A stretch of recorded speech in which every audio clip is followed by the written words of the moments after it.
If we tried it, we can make it. But don't we ever just take some chances and stop your thinking and start your living. Get your shoes on, we're going dancing.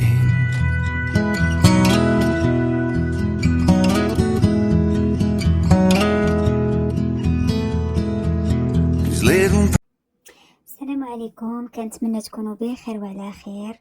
اليوم فيديو جديد مع وصفة جديدة اللي هي البسبوسة محبوبة الجماهير. كاينش اللي ما كيعرفش هاد البسبوسة هادي.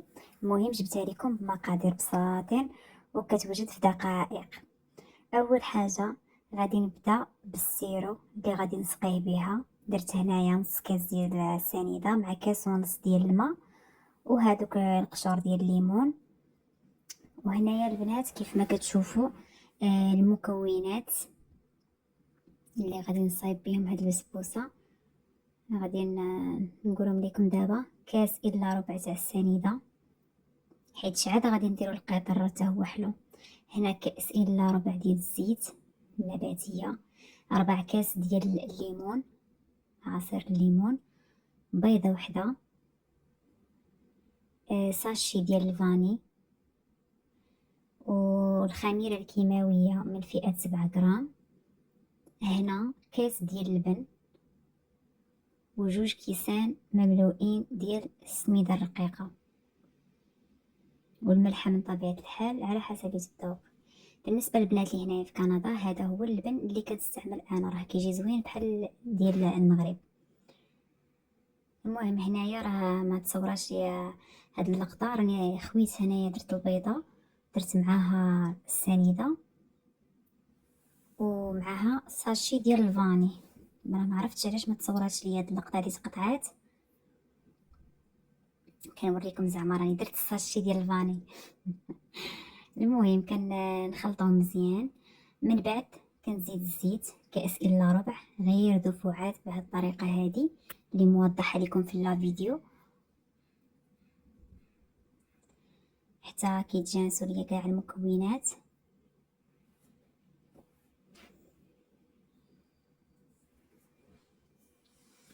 غندير رشيشه ديال الملح لتعديل الذوق بهذه الطريقه.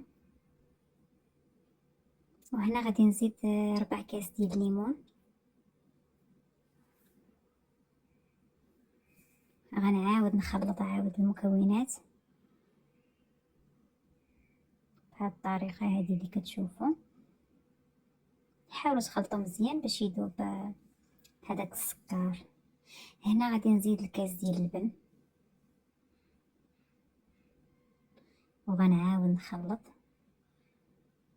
بالنسبه للبنات هذاك السيرو وجدوه هو الاول باش يبرد. دابا رانا مازال ما طيبتش البسبوسه، وهو غادي يغلى مزيان حتى ينقص ليا هكا في سميتو في الحجم ديالو، يبقى كاس. وديك الساعات غادي نخليه يبرد مزيان. هنا زدت الكاس الاول ديال السميده مع خنيشه ديال الخميره الكيماويه. غادي نخلط مزيان، عاد نضيف الكاس الثاني، حيت ضروري خاصها تكون البسبوسه سخونه والسيرو يكون بارد، ولا العكس، يكون السيرو سخون وتكون البسبوسه بارده باش تشربها مزيان. هنا زدت الكاس الثاني البنات، غنعاود نخلط مزيان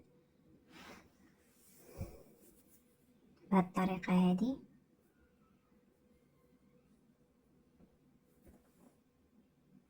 شوفوا الخليط كيفاش كيجي البنات، كيجي شويه خفيف حيتاش السميده عاد من بعد كتبدا تشرب. ودابا راه ديجا عندي المول دهنه بالزبده ورشه بشويه ديال السميده كيف ما كتشوفوا.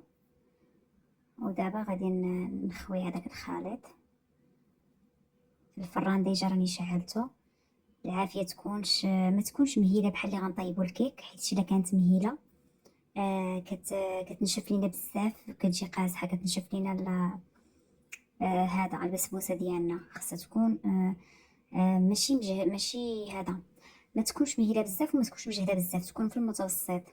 هنا من بعد البنات خرجتها من الفران، هنا هو السيرو كنوريه لكم. دابا راه بارد، حاولت انني نحطو هكا في الثلاجه باش يبرد ليا.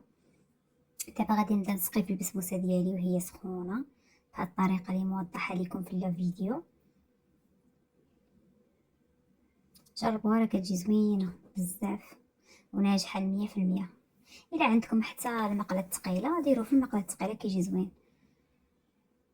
انا فاش كنت في الدار في المغرب كنت نديرها في هذيك المقله ديال اللي كنديروا فيها المسمن، كتجي زوينه بزاف مع ثقيله.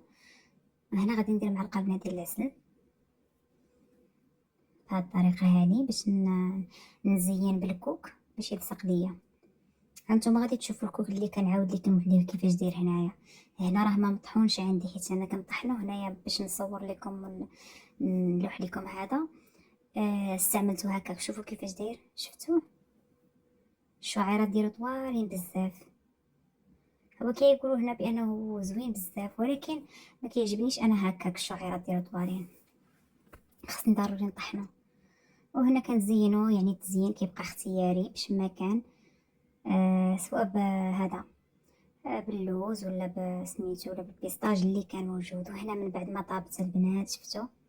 الى وصلتوا حتى لهنايا ما تنساونيش من كومونتير زوين بحال وجوهكم ومتابعه واشتراك اللي ما مشتركش في القناه باش يوصلكم كل نهار جديد. وكنشكركم بزاف في لا فيديو اللي قبل على التعليقات ديالكم الايجابيه اللي فرحتني بزاف.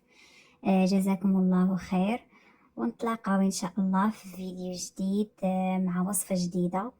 وما تنساوش تجربوها، واذا جربتوها شاركوها معايا في التعاليق. بسلامه.